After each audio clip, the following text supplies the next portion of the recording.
Hi everyone, welcome to Math and Beyond. We have here a problem. For what value of x will x be the average of 2, 4x, 6, 8, and 10? Take note, x will be the average. So now let us have x as our average. What is meant by average?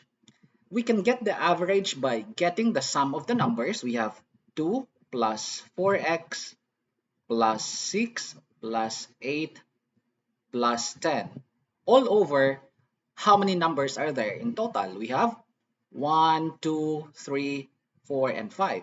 So divided by 5. Now we cross multiply.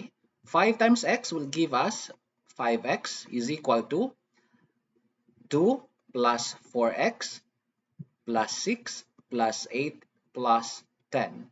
Now let us simplify. We have 5x minus 4x is equal to 2 plus 6, 8 plus 8, 16 plus 10 is 26. 5x minus 4x is equal to x, so x is equal to 26.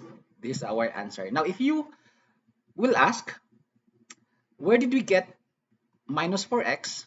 We just move 4x, positive 4x, to the left side of the equation and take its opposite sign. So it becomes negative 4x. That's all for now. See you next time. Stay alive.